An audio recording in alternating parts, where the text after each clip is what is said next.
All right, everybody strap in for UFC 321. Big Tom Aspinall defending his belt against Ciryl Gane. Now, these guys have had each other in their sights for a while now. I remember Tom Aspinall being very vocal that Ciryl Gane was ducking him in the heavyweight top 5. I think Curtis Blaydes was also sort of calling him out on that, sort of exposing the Frenchman Ciryl Gane. Ciryl Gane is incredibly athletic, incredibly muscular, and fast. His sort of X factor for me is how he doesn't gas out, being how muscled he is. He can really just go all day long if it's a Muay Thai sort of tippy-tappy kickboxing fight, and he's a genius at turning fights into those. If it ain't broke, don't fix it. That's exactly what he's going to try and do here against Tom Aspinall, who is the more complete fighter. Absolutely. So Ciryl Gane, tall, rangy French kickboxing, insanely light on his feet, doesn't gas out in striking contests. He can go all day long, building a points lead, and doesn't take a whole lot of unnecessary risk, which I like about Gane. The only problem is some fights have come around where, you know, sort of the nitty-gritty of MMA has become a problem for him. The clinch, the trips. If you can really disrupt Gane's balance, that's a big, big problem for him. Once you start disrupting the movement of Ciryl Gane, his game sort of falls apart. We saw it with Ngannou, who was a really clunky wrestler in that fight. Was on his way to losing on volume, actually. Francis Ngannou definitely had the big moments of crashing forward like a tard on Ciryl Gane, trapping him against the cage, but Gane would escape, didn't get hit nearly at all in that fight. So Ciryl Gane has had one really impressive championship performance, I would say, and that was against Ngannou. His other championship performance was a complete stinker where Jon Jones really showed Gane's biggest weakness on the world stage. You disrupt that balance, just do not even start playing his game. With the tippy-tappy, making his reads, the longer the fight goes, Gane benefits, really finds a nice heavyweight, like a lighter man's heavyweight flow state, super hard to deal with. For plodsters like Tai Tuivasa. But Tom Aspinall is not that, okay? Tom Aspinall, for starters, has a complete MMA game as a light, fast-twitch heavyweight. So incredible stuff there. That alone makes this a competitive fight. They're similar in height. I believe the reach edge might go to Ciryl Gane slightly, but Tom Aspinall is a blitz-style striker, so that won't matter too much here for him to find success on the feet. Ciryl Gane, we've never really seen touched on the tip of the chin like a Tom Aspinall can do. Gane has been so flawless with his movement that we don't even know where his durability really is because he hardly gets hit. So Tom Aspinall's biggest weapon here, and it's why he's one of the more confident picks on the card, is just his knowledge of BJJ and how that will meld into this MMA fight, and how that gives him so many options on a guy against Ciryl Gane, who is so kickboxing based. If you're picking Ciryl Gane, it's by knockout, which is uncategorical for Ciryl Gane. Almost never happens. Derek Lewis, Tai Tuivasa, these plodsters have been beat up beforehand, and then Gane has sort of went, okay, I'm going to go in for my finish. But we've never seen a one-shot stopping power situation from Ciryl Gane. It's always been lulling people into tippy-tappy and then him being like, okay, this guy's completely broken down from my kicks to the body, the leg kicks. Now I'm going to go for this goofy finish where I look like I'm stuck in a dream and windmill punching. But Tom Aspinall, the finishes just come so seamless because he is also light on his feet, but he also has a complete understanding of MMA, whereas Ciryl Gane is still a growing fighter. He's still, I would say, a year or two behind Tom Aspinall, even in just MMA as a whole. When it comes to grappling, he's a lifetime behind Tom Aspinall. But look, it's an MMA fight. It's heavyweight. Both of these guys are fast. I still feel great about a Tom Aspinall pick. This is great work here from Tom Aspinall, finally just getting back in the UFC, getting that Jon Jones shit over with. That was fucking awful. If that went on for any longer, my stock on Tom Aspinall would start to go down because you are just wasting your career on social media, on Piers Morgan, trying to call this guy out. It's not going to work. He's not playing your game. I do think Tom fell for it. a lot more than he really should have. He tainted his career. He hopped in the mud pit with Jon Jones, zesty Jon Jones. He hopped in the mud pit with him. He took the bait, and he had this just complete waste of time. And Aspinall was such a wholesome dude before Jon Jones had to like involve himself. And it's kind of Tom's fault for really pushing it, because look what it turned into. It turned into this just complete shit show that wasted a good chunk of Tom Aspinall's prime trying to get a Jon Jones fight put together. And like, dude, this guy's zesty scum. He's not going to have a good faith engagement with you. He's going to waste your prime. He's going to lead you on. It's exactly what happened. I feel horrible for Aspinall because he is a wholehearted, like, wholesome dude that got his prime somewhat wasted by Jon Jones's, manipulation tactics. It's horrible to witness, but look, so maybe Tom Aspinall, he's going to be the best version of himself here. I know where Tom Aspinall's MMA game is, and he has so many different ways to deal with Ciryl Gane, but my take will be he has such an edge in grappling, and the big thing to taking out a guy like Ciryl Gane is really disrupting that balance. Do not engage in a kickboxing bout. Aspinall is a smart enough guy to crash forward. Just start disrupting Gane. Everything will open up from there. So I can see a clear path for Aspinall, very clear path. Ciryl Gane, it's sort of living on a prayer, hoping he can avoid Tom Aspinall's skill set for 25 minutes and get ahead on volume and stay light on his feet and land damage.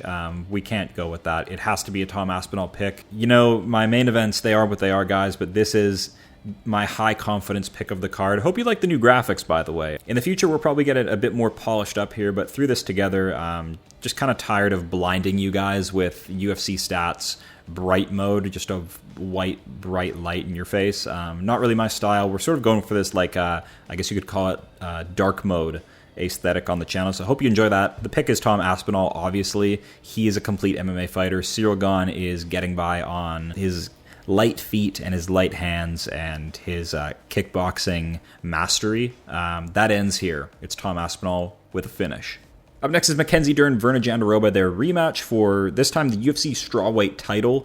And we saw Mackenzie Dern beat Virna Jandiroba by decision on some long-lost Apex prelims long ago. Okay, so Dern has come in and done it before, and I'm going to pick her to do it again. Dern has that BJJ mastery edge that gives Virna Jandiroba problems. Virna Jandiroba can come in and really be butch and use that Brazilian grappling edge, that like heavy wrestling, that tight body lock, and really manipulate girls in the strawweight division. It's quite easy for her. But Mackenzie Dern has that world-class BJJ acumen that can bail her out in so many of these grappling positions. Her stand-up is rough. I'm going to call a spade, but so is Virna Jandiroba's. I'm not a big fan of her striking either. She knows where her skill set is at. This will be a grappling battle. I think it's 5 rounds as well. The striking might get pretty ugly later into the fight, but we've seen Mackenzie Dern steadily improving in the UFC. But Virna Jandiroba, to me, just doesn't seem like she has that, I don't know, championship X factor. Like, she seems like she will forever be stuck a contender because, look, her game is pretty bare bones. It's, I will take you out with a submission. I'm going to wrestle you to get it there. I feel like if Virna Jandiroba is down on a round or two, she ain't the type of gal to like really push forward and get it back. Whereas Mackenzie Dern, we've seen actually have sort of like some manly fucking grit in her.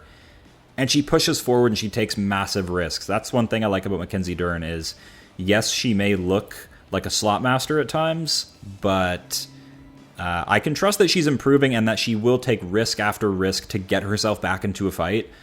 I'm going to ride with it. I don't feel like Virna Jandiroba. I just can't see Virna Jandiroba with the title, guys. Like, look at the two of these people. Who do you think the UFC is pushing for to get this victory? Honestly, if Virna Jandiroba gets a title, that might sink the company. They need Dern for promotion. Yeah, on the real though, I think she'll shine here. I like the fact that she has like a bit of a BJJ edge here, and she's scrappy and a risk taker. And we've seen Virna Jandiroba not been able to muscle her around in the first fight. Dern can scramble. She's actually like can match Virna on the feet or even beat her on the feet. So we'll go Dern. I think this is just the perfect time for her to really shine here. Yeah, she needs a title in her life, man, and she's going to go out there and get it. Virna Jandiroba, a bit too much of an NPC, I'm sorry. Oh, up next is a big one. Bantamweight division, Umar Nurmagomedov. We have a Nurmagomedov, folks, coming off a loss in the UFC. This is never before seen shit. Umar Nurmagomedov acted like a spoiled brat, a sore loser. After losing to Merab by decision, we got to see that you're only sort of humble when you're winning. So I'm low on Umar Nurmagomedov. Mario Bautista is the man. He's on a fat win streak. He is going to get this win, probably by decision, shutting down Umar for at least 2 of the rounds, using his boxing ability. That's proven to shut down a grappler. He just fought Patchy Mix, who is a very similar build to Umar Nurmagomedov. Wiry strength, long arms, long weapons. I know Patchy Mix hasn't discovered kicks yet in MMA, but that will be the plan of attack for Umar. Big karate kicker. Kicks to the face are very good from Umar. Push kicks very good to stop pressure. And yes, Mario Bautista isn't like the little boulder that Merab is, but I love the game of Mario Bautista. He will drop his stance real low and just get in on you with boxing combinations. Love this fight for him. Took it in a heartbeat as well. I feel like Mario Bautista, the Patchy Mix fight, I feel like wasn't that long ago. And he's back in here already, ready to prove it against Nurmagomedov, which is a name that people usually duck, but Mario Bautista is such a calm, stoic guy in interviews. Mario Bautista's low-key got aura. He went through a period of the fan base fucking hating him for the Jose Aldo performance. That was really sad. I hate to say I was a part of it, but like, what a way to like shut the fan base up, Mario Bautista. Like, just completely exposing Patchy Mix like that. Like, we have to value that. Like, I'm not just saying, oh, Umar by whatever he wants. Like, fuck that. Mario Bautista, you just shut the fan base up and brought them back on your side. We're rolling with it again. He's going to beat Umar Nurmagomedov because I just hate how Umar acted with the whole Merab performance. Like, no, dude, you need to admit you are a humble Caucasus Mountain warrior. You need to admit that you gassed out. Until you internally come to grips with that, that will forever haunt you. Umar Nurmagomedov, let's talk about the style. Not your typical Dagestani. Does go for wrestling, does go for the ankle, and he sort of became popular for being more dynamic on the feet than Khabib and all this sort of stuff. But like, the more energy you put into being good on the feet, like, your grappling will suffer, your cardio, your gas tank will suffer. This is 3 rounds where I think Mario Bautista can get ahead on punch count. I don't think that's a crazy take. Mario Bautista, great volume. It's proven volume against all different types of body types, styles. He comes from a great camp, the MMA Lab. Those guys are great. Steroid accusations in the past, failed tests, love that for him. Umar Nurmagomedov, this will be I just predict a razor close fight. I really do. And I think Mario Bautista is on a different kind of momentum. Umar Nurmagomedov, he's going to be getting called a fraud after this, man. It's going to be scenes. He's ruining the Nurmagomedov name, I swear. We're going Mario Bautista, guys. Up next, Alexander Volkov, Jailton Almeida. Finally some heavyweight movement in the UFC. Love this fight. Long time coming for these two. We have Alexander Volkov, who is just a G on the feet. I believe he's 6'6" or 6'7". 38 wins to his name. Big Bellator guy. Believe he may have been Bellator heavyweight champ at one time. Don't know that for sure. I'm a casual. We're just going live here. Incredible shit. 11 losses. We can forgive that. He's had a lifetime in heavyweight combat sports. He's knocked out names like Alistair Overeem, Verdum. He sort of just completely bitched out the old division, knocked them all out. Or old era, sorry. Old generation. So Alexander Volkov has punch power. He's long. Has a really weird sort of balance to him, which makes grappling engagements really worrisome here. Jailton Almeida will be the guy to literally risk being KO'd like he was against Curtis Blades just by chucking himself into a grapple fest. Jailton Almeida hasn't really let me down in that regard. He is a pure grappler, strength-based grappler, crazy body lock, just a fucking jacked Brazilian madman. one of the craziest physiques in the UFC. He's just going to chuck himself at Volkov and not engage in stand-up. I'm sorry. It's going to be ugly. Fans will hate it. That is his style. I'm sorry, guys. It's what's gotten him this far. He's going to do it again. And yeah, Volkov might stuff a shot or two, but I think as soon as Jailton gets him down, he is going to be working for a submission or at least a dominant position. And I know Jailton Almeida caught so much flack for not finishing Derek Lewis. I guess not finding an arm triangle or jumping an arm bar on Lewis because he doesn't want to risk going on bottom. That's sort of the defense all right for him. I don't see that. I see Almeida having success here. If he doesn't want to take risks and jump submissions, it'll become a closer fight. But yeah, I don't think Volkov can keep him at bay for 15 minutes and stay safe and bank the rounds at heavyweight here. Yeah, I think Jailton, even if he doesn't come in looking improved, I think Volkov will still struggle just because of Jailton's ability to crash into range. I think when Volkov has guys wearing on him and charging into him like Aspinall did, that's where he struggles. He's been so good at keeping guys at a mid to long range. Those days are over. We now have big, jacked, scary, like gangster Brazilians who will just football tackle you, and that's what this matchup's going to be. Jailton Almeida will get him down and find a sub. Up next, light heavyweights, Alexander Rakic versus Azamat Murzakhanov. Very different body types here. Rakic is very tall, whole lot of legs on Rakic, great leg kicker, range player. Azamat Murzakhanov is the complete opposite, like master sambo player, burly, short, stocky, stout, big power hitter. So, undefeated as well. That's got to be mentioned. What also needs to be mentioned is him popping for steroids not too long ago. That's also another thing we need to bring up here. And yeah, big fucking red flag. Big red flag these days. Like, I don't know if it was exactly just if he's even come out with a statement against it, but I just had to check the old wiki, and yeah, it's there, guys. But Alexander Rakic has really fought everyone in the top 10, top 5 of light heavyweight at this point. So he'll be tasked. He still has a steep task here, keeping Azamat Murzakhanov at bay for at least 15 minutes or finding himself a finish or damage on the feet. It's going to be tough because maybe Azamat brings wrestling. If I knew for a fact that Murzakhanov would push the clinch heavy and actually prioritize takedowns on a guy like Rakic, I think that's the play. I don't think he'll do that here. He's going to come out in Abu Dhabi and look for a striking battle, thinking he can touch the chin of Rakic. I think he's going to sleep on him and really get tagged up by Rakic. I think this is Rakic's last chance at really finding success and really proving that he can stay in this top 10, top 5. Yeah, this will be a good fight, though. This will be a real good fight. This will be some light heavyweight Matador versus Bull type shit. I think Rakic can do it. He was doing pretty good against the wildness of Yuri for as long as it lasted before he did get hit with the goofiness. Yeah, Rakic has slept on, man. He's had so much success, and he's fumbled in a few real big spots that would have put him in the spotlight, like with Yuri on, I believe that was UFC 300, yeah? Or am I blanking on that? I like Rakic, man. It's been tough to see him stumble in a few of these spots. Murzakhanov has had some close ones. Jacoby Menafield. He bonked Tafon and Chukwi after losing to him to most of the fight, or at least the tides were turning there, like way back when he first debuted. And he was taking stuff. He popped, so I hate that.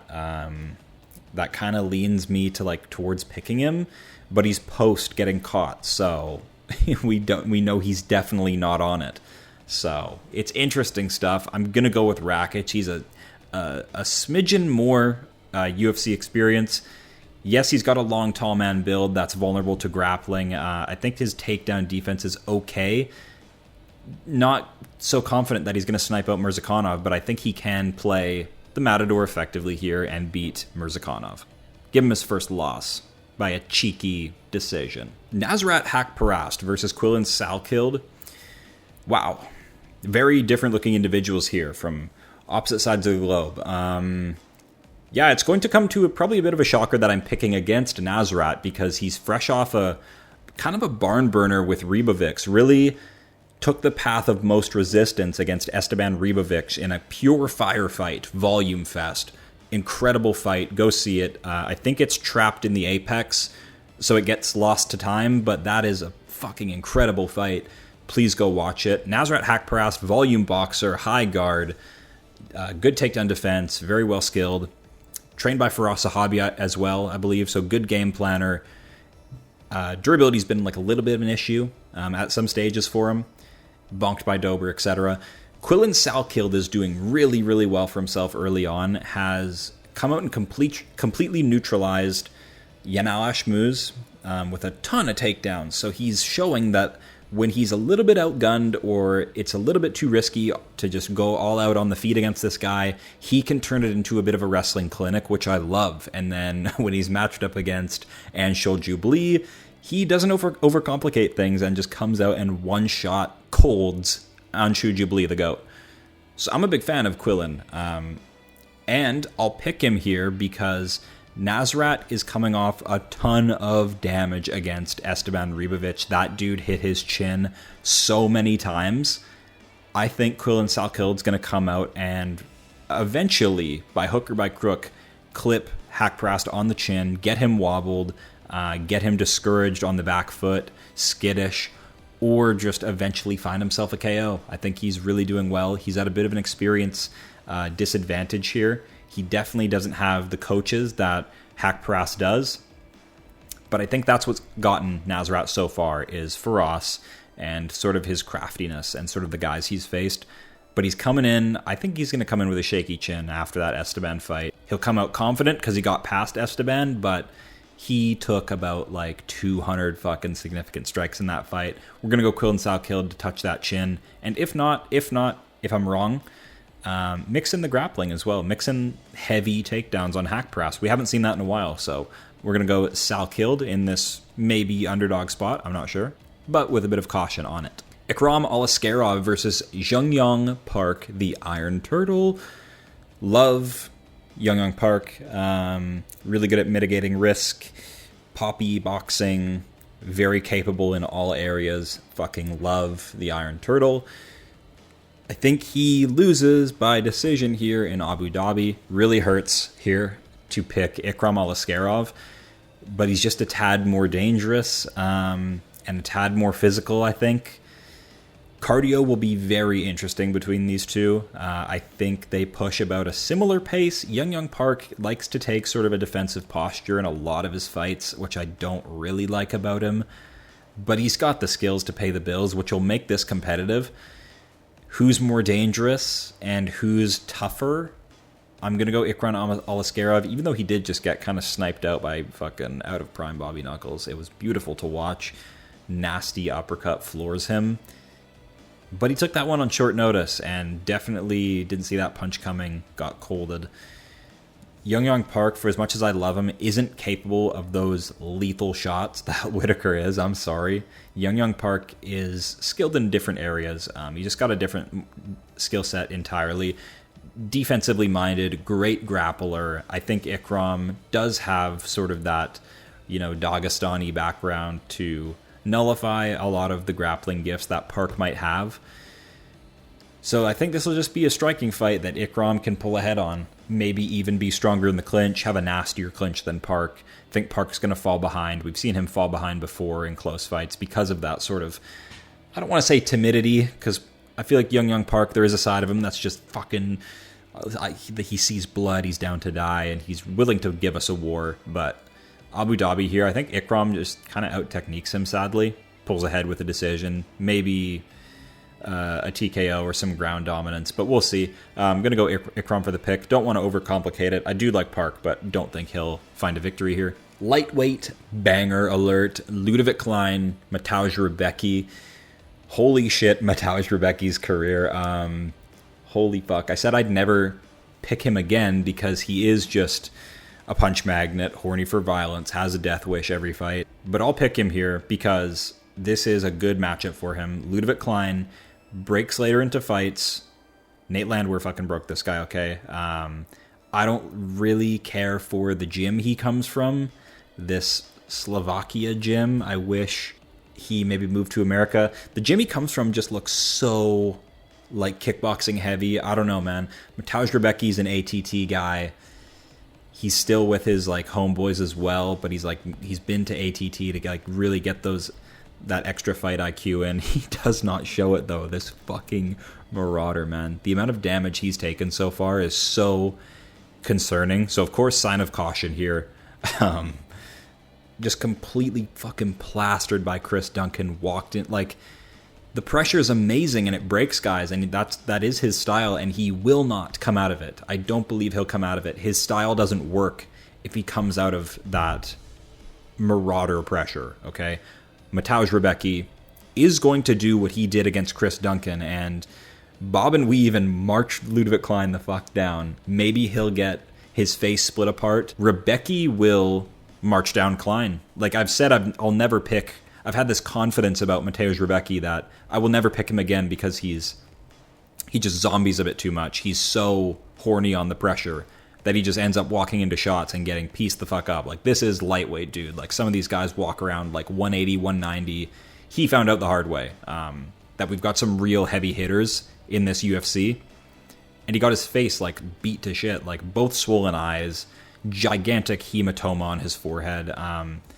But he must be like fucking Wolverine because he's back already. That's fucking crazy to me. So he is either getting knocked the fuck out or he's going to march forward and break Ludovit Klein and start to crack through that armor. Like Ludovit Klein, 0 armor. Like great stats. Has leveled up on a few occasions, like great Mason Jones win, but 0 armor. And that's what I don't like about Ludovit Klein. Yeah, there's something wrong about Ludovit Klein, man. His record's so padded. We're going to go Rebecki. I'm going to hate this pick, but I'm picking him. I just can't not pick Rebecki. I don't know why. He's like a violent fucking Marab. I don't know. His pressure is just insane. Love this guy's fights. He's probably not going to win, but I'm going to pick him because I think it's a good matchup for him, and he must just regenerate like fucking Wolverine. He's back already after the Chris Duncan murder. Abdul Kareem Al-Salwadi, holy shit, that's a mouthful, versus Matheus Camilo. Look, I've seen Abdul Kareem get the decision victory over George Hardwick. I don't think that's really that impressive. He was an underdog. You know, Hardwick was on a run. He got it done by running away from Hardwick and pot-shotting. So it made waves in the MMA world, but I don't really care about that win. Hardwick should have looked better and made better reads. I don't think Salwadi became like a MMA god for like beating Hardwick. We saw in his next fight he got fucking slept. So yeah, man, he is a good boxer. He moves a lot on the outside. He's a little small for lightweight, so he's harder to hit. And you saw George Hardwick really struggle with that. Matheus Camilo, this guy's new. His finishes are disgusting.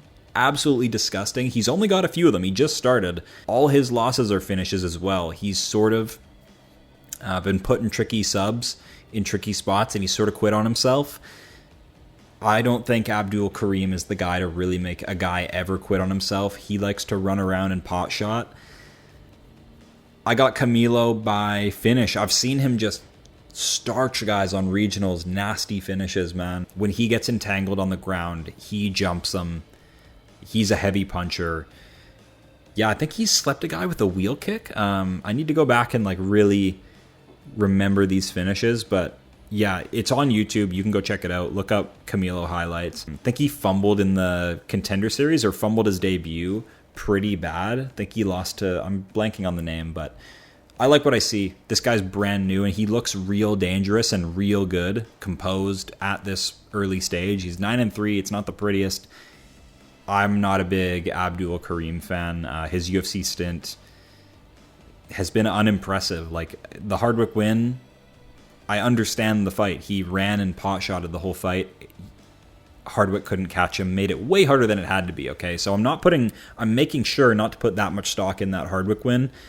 And I was correct too, because Salwadi came out and got bombed on his next fight. Got knocked out cold by Lok Radzhabov. So I was correct not to hyperglaze him. It's going to continue. Matheus Camilo, this guy's hungry. He's a deadly finisher. You can hurt Selwadi. He's small for lightweight. We're going Camilo. Walter Walker is back. Louis Sutherland. Look at these guys. Big ol' heavyweights getting sorted out on this card. Walter Walker got his fight scrapped because Mo Usman popped for steroids. Who would have thought? So Walter Walker needs an opponent. In steps Louis Sutherland, this new like Roy Nelson looking character. Hopefully he doesn't actually, emulate Roy Nelson and bomb out this Brazilian. I'm a little worried about that. Look, 3 heel hooks in a row. This guy's proven that he will just go out there and literally just assault you and look for a limb and rip it off. That's really all that it comes down to. At heavyweight, he has such a great chance of doing that every time out. He's tall, he's muscular, he's in really good shape for a heavyweight. Saw him flexing in an elevator, basically talking shit to Mo Usman because he ran from him. So maybe this will become like big Brazilian can't get his sub and look like shit, because Walter Walker has done that against Rebecki. Couldn't get his sub, gassed out, looked like shit. So this could turn into that, but I'm confident in Walter Walker just coming out ripping a limb off this guy. Nathaniel Wood, Jose Delgado, striker's delight here. I think Nathaniel Wood's a little bit more crafty and will mix in wrestling here and beat Jose Delgado, who's brand new, who's been having a ton of success striking. Flying knee knockout over Hyder Emil. Beautiful knockout shot. I can't see that happening on Nathaniel Wood at this stage in his career. He is so intelligent, comes out with great game plans, and he's got the speed to back it all up. He's got a great... his wrestling ain't the greatest now at featherweight, I'll say that. Nearly lost to Daniel Pineda, lost the 3rd round, got manipulated, got out strength mogged by a big old featherweight. But striking, Nathaniel Wood is so crisp and so sharp. I'm picking him in nearly every striking matchup moving forward. After seeing what he did to Morgan Charrier, one of my guys, Nathaniel Wood's great. Been in the UFC for a long, long time. I think he still holds true to the name, The Prospect. That's his fighter nickname when he's I think pushing into the 30s now. But great record, 21-6. Majority of that's against real good competition. He fumbled against John Dodson and got fucked over by Naimov. But Nathaniel Wood is great. Whenever you watch a Nathaniel Wood fight, you're getting your money's worth. Jose Delgado is the new guy on the block. He's dangerous, but he hasn't gone through those harsh lessons yet. He hasn't had to deal with much adversity. And I'm picking Nathaniel Wood in most striking matchups because he does have a real good speed advantage. Maybe not a power advantage or a strength advantage, but he's crafty, savvy, speed advantage, Nathaniel Wood. I'm a big fan. Delgado's dangerous, though, so I completely understand the pick on the other side. This guy makes great reads and has shown to capitalize on nasty KO shots, so really, really good fun fight. We're going with Nathaniel Wood in Abu Dhabi. This fight will be monumental. We don't really get a lot of blob fights anymore. You'll see a blob in the UFC, but he's fighting a decently shaped heavyweight, all things considered. This is what 2025 needs, guys. Blob versus blob. We haven't had this in so long. And that really is why MMA is so great, because we can see blob fights at the pro level. These are, first of all, Chris Barnett is a blob weight veteran. 23-9, has done great work all over the world, really. Look up his highlight reel, Beast Boy Barnett. Has wheel kick finishes like you've never seen. Puts Yair Rodriguez to shame. Beautiful work. Comeback victory over Jake Collier, who's a world beater, competitive fight with Tom Aspinall. I could go on. Hamdi Abdelwahab. Not much to speak on about him. Egyptian powerhouse. Just getting started in his career. 6-1, got rocked by Dontel Mays, not a good look. This is a Chris Barnett victory, guys. You can't out-blob the blobster, and Hamdi Abdelwahab is trying to do that here in this matchup. Overweight Egyptian man, has fought nobody. Career has just gotten off the ground. He's inactive. He spent the last few years just he'll take a fight, and then he'll take a year or two off to go eat, and come back, take a fight. Chris Barnett's been held back by his body. If this guy just took a little bit more care of his body, he'd be a top-ranked heavyweight. But, yeah. Powers that be are trying to slow Chris Barnett down. He would be a world beater. The UFC signed him, and he gets a wheel kick finish. Took the loss to Kennedy and Nzechukwu, doesn't mean anything. He's going to come in and shine here in Abu Dhabi. Abu Dhabi needs him, needs his girth. Sign of caution on Chris Barnett, though. His body's falling apart. That's the fight. Azat Maxim versus Mitch Raposo. So I'm pretty sure Mitch Raposo's being completely overlooked here because he's 0-3 in the UFC. Has really, really fucking fast hands, but like no power, is like a properly sized flyweight. Look, Mitch Raposo, guys, no joke, had like a competitive fight with Andre Lima where Lima missed weight and just chucked kicks at him the whole fight and won because of that. I like Mitch Raposo's hand speed for one. I've seen Azat Maxim just throw fights away. I can't pick him. He basically finished Charles Johnson, like dropped him, wobbled him, was having striking success, and then just for no fucking reason just lets off the gas, lets the fight slip away from him, gets pieced up and nearly finished in the third round. And then against Tagir Ulanbekov, like if you just pushed like 10% harder, I know it's like I can sit here and armchair this, like he can't see the scorecards or the strike numbers. If you push like 10%, 5% harder in the Tagir Ulanbekov fight, you just win that shit. But no, it just makes it close and foot off the gas. He's not excellent anywhere.